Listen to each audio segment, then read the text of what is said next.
Welcome back to the channel, guys. This is Cully TV, and in this video I'm doing an updated deck profile with the deck profile I used to hit Plat 1, and I will be doing the February season cog grind with, I'll do the first half with Unchained just for a bit of fun, and then I'll be finishing off with my Vegemite salad. That's right, the Australian Salamangreat deck list. I had a lot of requests after my original video on sort of a bit more of a guide, so I'm going to go through the list with a bit of an explanation, and then I'm going to do some replays with our basic turn 1 board and also our going second board slash the just keep looking for the Accesscode OTK. I'm hoping that when I explain the cards that it will help people understand the philosophy of the deck and why it has so many innate outs to so much in the meta. It runs a lot of hand traps comfortably, and it has a lot of in-engine, pops, recovery, bounce. It really does do everything. It's very much the definition of a mid-range deck. So I want to share that with you guys. And if you want to see more content or you want to see this play out live, please be sure to follow my Twitch, twitch.tv/CullyTV. Also subscribe to the channel if it helped. Leave this video a like and comment what deck that you're excited to see, come out soon. I'm hoping for some new cards. There's a few archetypes in the TCG at the moment that I would just really, really love to see here. But without further ado, let's get into it. So we play triple Maxi. Everyone knows why.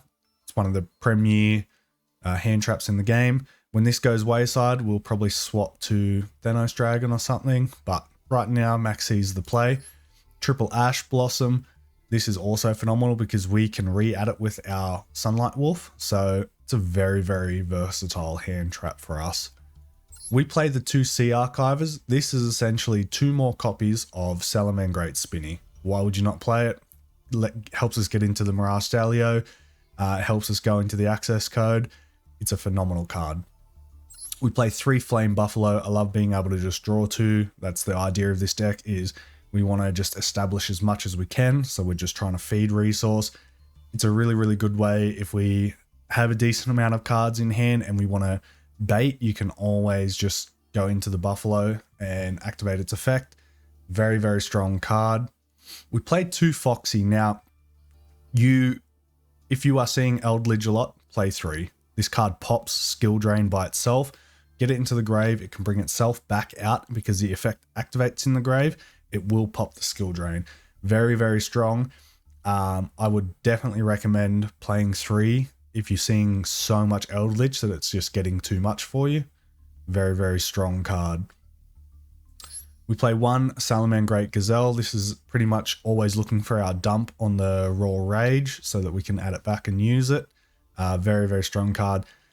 Our key point is always trying to get to this on turn 1.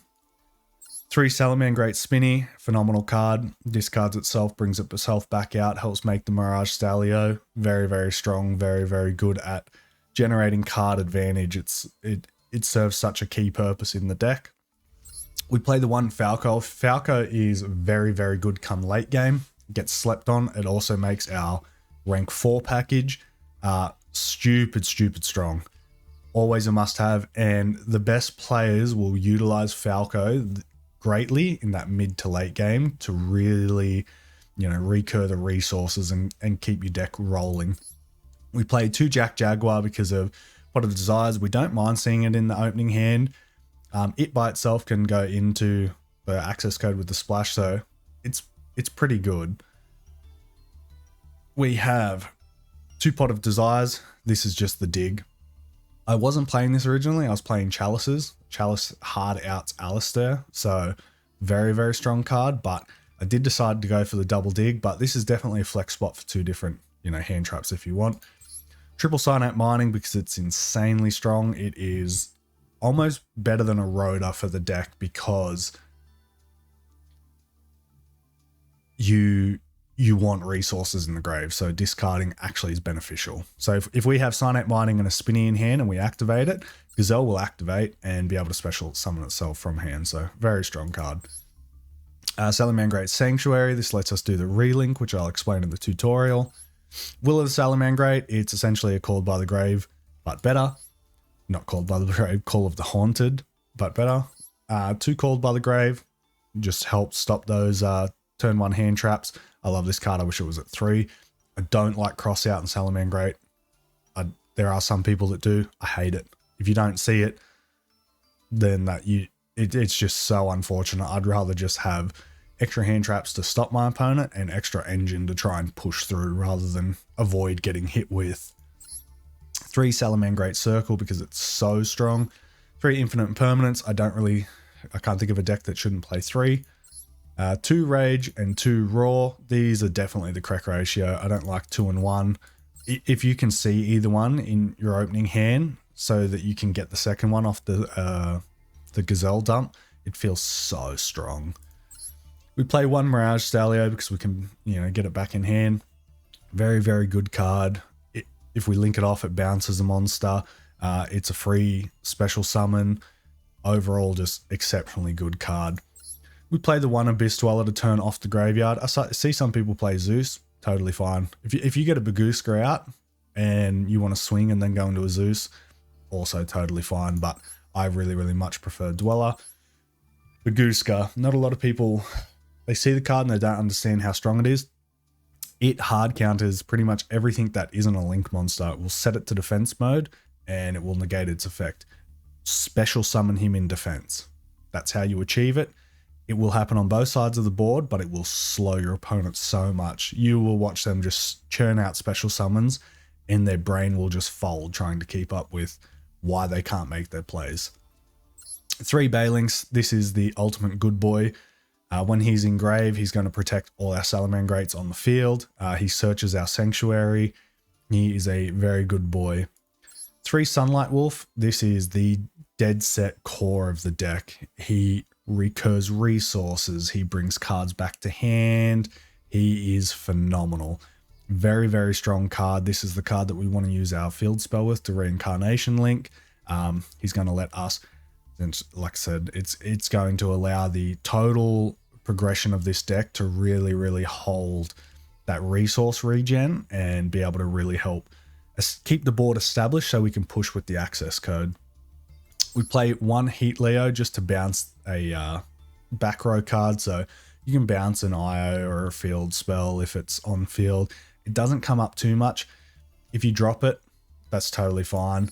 Appaloosa. So I play Appaloosa because of the matchups I was having. I actually prefer, as an alternative, I think Underworld Goddess is also a very, very strong card. So she will be able to remove essentially untargetable, everything monsters. You just get 4 monsters to your side of the field and then select your opponents. It's kind of like a reverse Kaiju in a way. Very good, but for the matchups that I was involved in, just going Appaloosa was so much more beneficial. Churning out the board with Will, the Salamangreat, making an Appo, and then going into the access code felt right. Speaking of access code, we have our Splash Mage, our Update Jammer, our Transcode Talker, and the access code Talker. 4 card insane package. The Splash Mage is not necessary, but man, if you don't have it in, you notice the games where it's like, okay, I can't do the double swing because I can only make Splash, Transcode, Access, but a 5300 body with the triple pop would have felt really, really nice. So always have the 4 card package, and I'll show you how to work it in the combo video. But that was a quick rundown of the cards. Hopefully that didn't take too long. I will now try a combo video out for you guys, and you'll be able to understand what I'm talking about the turn 1 and turn 2 board. All right, so here we are with our going 1 board. We have 2 level 3s, and we're going to pray for the dig on anything that will get us to our Gazelle. That is our main goal in this deck. We want to try and see Gazelle. So we normal summon our Buffalo, which we always do. We summon whatever, our Cyberburst under level 4 is. We special summon into our Baylinks, and the goal of Baylinks is to search for the field spell. Now, we want the draw 2 more so than anything. So to play around Ash, we'll activate the Flame Buffalo, and then we'll activate the Baylinks. So if they Ash here, totally fine. they'll stop us from getting our field spell, but we'll be able to still draw 2, which is our main goal here. So we see it. We see the Cyanite mining. Beautiful. We're going to be able to go into our Gazelle. So to keep a starter, we're going to keep Flame Buffalo in hand, and we are going to drop a Spinny because Infinite Impermanence is a phenomenal card. So we grab our Gazelle. Because we discarded the Spinny, it's going to allow the Gazelle to activate straight away. So instead, what we would have had to have done is we would have had a Reincarnation link the Bailings, and we would have been slightly behind on our card advantage. So that's a nice little tip to remember. We activate the Gazelle, and we're going to dump the Roar. I really, really like the idea of an Omni Negate. It's very, very strong. We activate our Spinny. Get him on board. We will special summon our Mirage Stalio. Now, there's a bit of a debate on whether you put it in attack or defense. Generally, defense doesn't hurt. I like to put it in attack if I think that I have enough resources to keep it alive and well.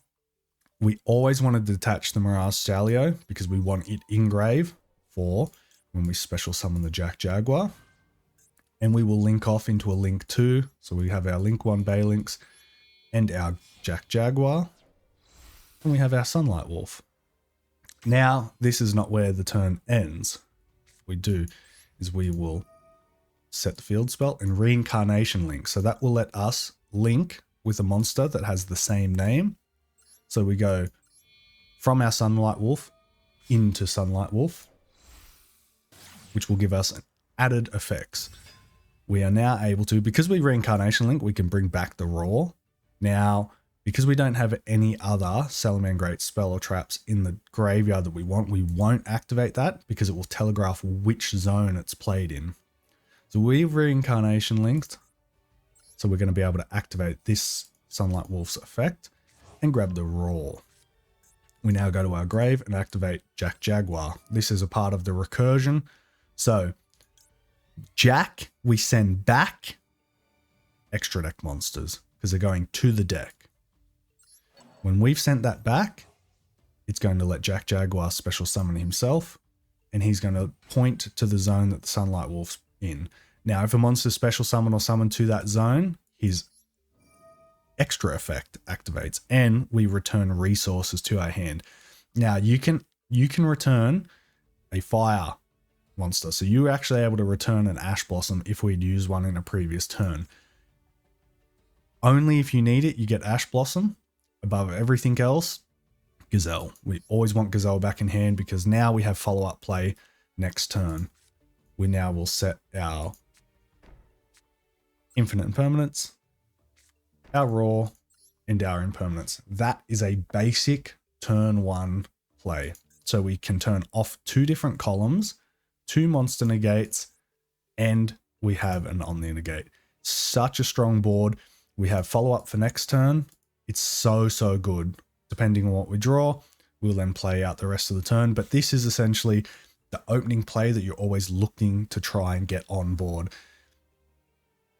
We'll now go over our turn 2 and show off how any 2 card or 3 card can create an Accesscode OTK, or at least an Accesscode pretty much board wipe. But this is the crux of a basic good Salamangreat board. The more traverse you get in the deck, you'll be able to play around certain hand traps, play through certain hand traps, and also adjust the board accordingly. Like I said right at the beginning, you know, if we hadn't have saw a card, we could have just Reincarnation linked the same way we did with Sanctuary for our Baylinks. And that would have allowed us to, you know, continue our plays. It would have been, you know, totally fine to keep going that route. And that's how we sort of have to learn to play around, but you'll get used to that in time. All right, so we're back. We're going second. We've got a very, very good turn 1 hand. Obviously, our opponent has no interruptions, but we're going to be looking at just building up the OTK power. So we do our standard Buffalo. We're going to activate Buffalo first for the draw 2, and then the Balinks to chain block.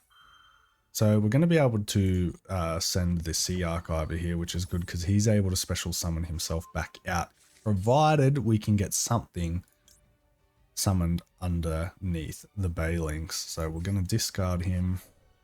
We draw 2.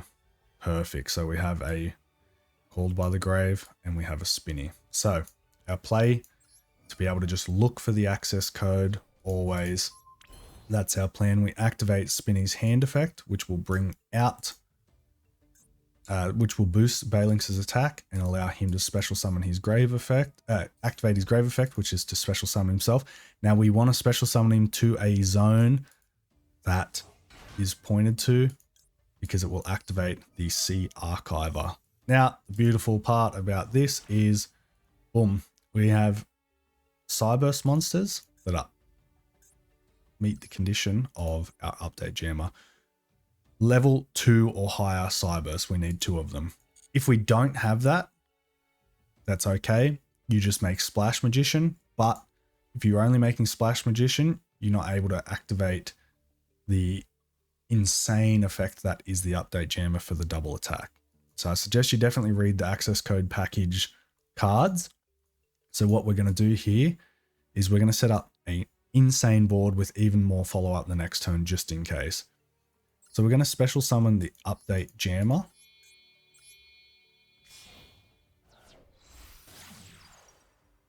And now that's just part 1. So now we're going to make the Link 3 transcode talker. Now what's going to happen here is our update jammer is going to want to activate its effect, which will give the monster it linked into a double attack. We are not going to activate it. So we cancel a right click. We activate transcode talker's effect, and he's going to be able to bring back a Cyburst Link monster. We select the update jammer, and we have a Link 2 with a Link 3. So we're going to go into our boy, the Accesscode talker. Accesscode talker's effects can't be responded to. So we're going to set the chain as is. Update jammer to give Accesscode a double attack. Accesscode's effect activates, and he's going to gain 1,000 attack points per the link rating of what was used as material for him. So he's at 5,300 with a double attack. That's not all. He can now banish from the grave different attributes. So any different attributes, and then he's going to be able to pop on the field, and it cannot be responded to. Now to set up the next turn, provided something happened, what we can do is we activate the Will of the Salamangreat, and we are going to special summon a Salamangreat monster. We're going to special summon the Balinks. And we think of why. Because we're going to reincarnation link the Balinks into a Balinks. What this will do is it gives us Balinks for protection of him. We have our Rage and our Roar. Rage's effect is that if they're reincarnation linked, we're going to be able to pop a card on the field without having to discard one from hand or destroy himself. We set the infinite and permanent. So we now have a protection, an Omni negate, a pop, and another negate with access code, and we have an Ash Blossom in hand. It is so strong. So we activate the access code. We're going to pitch either the transcode or the update jammer. So we'll get rid of the update jammer. He's going to destroy this. And now we're able to do double attack for game. So that is the going second combo. If this video helped you out or you have any other questions, please just leave a comment below. I'd love to help out. I really like the idea of this deck. I think it's a good, introduction to Link because it has very good turn 1. If you can get it rolling, it can play around most archetypes and whatever it's throwing at you, especially in this best of 1 format. And then it's always got the access code to cave someone's skull in. So hopefully it was helpful, and I will see you guys in the next video.